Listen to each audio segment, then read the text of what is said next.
పరిపూర్ణమైన జ్ఞానము లేదు.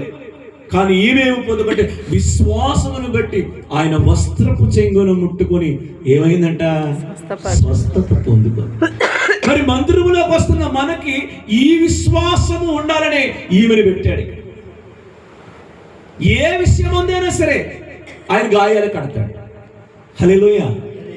నీ హృదయము మోసకారమైనది, అది ఘోరమైన వ్యాధి కలది, దాన్ని గ్రహించలేవు. దాన్ని గ్రహించువాడు ఎవడంటున్నాడు, అందుకని నీ హృదయమును నాకిమ్ము. హల్లెలూయా. నీ హృదయము నాకు ఇస్తే కనుక నిన్ను ఏలుబడి చేస్తున్న ప్రతిదాన్ని నేను జయిస్తాను. ఎవరు జయిస్తారు? ప్రభువు జయిస్తాడు. ఎలాగా? ఆయన లోకమును జయించాడు.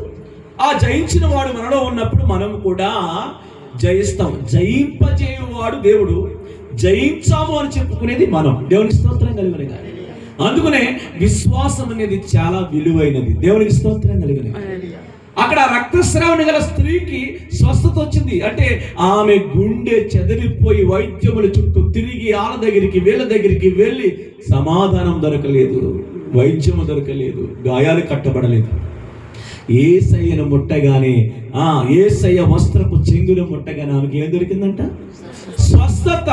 స్వస్థత గమనించాలండి, ఇక్కడ హృదయములో కలిగిన ఆమెకి. హృదయములో కలవకోకుండా శరీరానికి స్వస్థత రాదండి. మీకు అర్థమైందా? నువ్వు నోటితో స్తుతిస్తే కుదరదు, నువ్వు పెదవులతో స్తుతిస్తే కుదరదు. ఎందుకని? నేను శక్తినై ఉన్నాను అంటున్నాడు. ఏమైనాడంట? ఆయన శక్తి అయి ఉన్నాడు. దేవుడి రాజ్యము నోటి మాటలతో పనాదు, మరి శక్తితో. హల్లెలూయా. అందుకనే ఆయన ఆరాధించేవాడు ఆత్మతో సత్యముతో. హల్లెలూయా. ఈరోజు ఈ క్రిస్మస్ ఆరాధనలో మనం అందరం ఉన్నాం. అంటే క్రీస్తుని ఆరాధించడంలో ఈ మంత్ అంతా కూడా బలంగా ఉజ్జీవముగా ఎక్కడ చూసినా స్టార్లు కనబడతాయి, ఎక్కడ చూసినా కోతులు కనబడతాయి, ఎక్కడ చూసినా కేకులు కనబడతాయి, ఎక్కడ చూసినా వస్త్రములు కనబడతాయి, ఎక్కడ చూసినా అలంకరణ కనబడతాయి. దేవునికి స్తోత్రం కలుగునుగా. కానీ ప్రభు అంటాడు, నేను వెలుపటి అలంకరణ చూచువాడు కాను, అంతరంగపు అలంకరణ చూచువాడిని. హల్లెలూయా. ఇది లాజిక్, ఇది మర్చిపోకూడదు. క్రైస్తవుడు ఎవరైనా సరే నేను దేవుడికి ఇచ్చాను అని అంటే మొదటగా నీ హృదయమును నాకు ఇమ్మంటాడు ఆయన. దేవుని స్తోత్రం కలిగి. నువ్వు ఏదైనా ఇవ్వాలి నాకు అనుకుంటే మొదటగా నీ హృదయాన్ని నాకు ఏం చేస్తాడు ఆయన?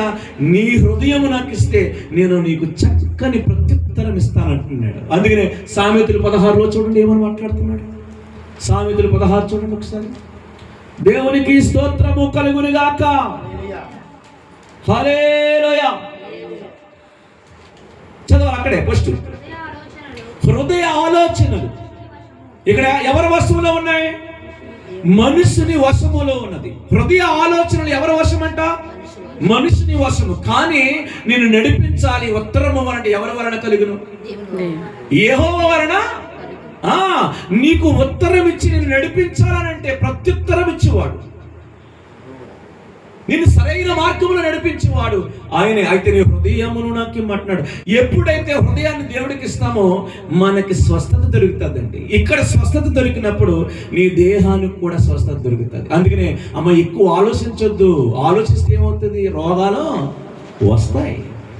నువ్వు ఎక్కువ టెన్షన్ తీసుకోవద్దు. ఎక్కువ టెన్షన్ తీసుకుంటే కొత్త రోగాలు వస్తాయి. శ్రమ దినమున నువ్వు కృంగిపోవద్దు. కృంగిపోతే నీ వల్ల అవదు. అంటే మొత్తం మీద ఎందుకు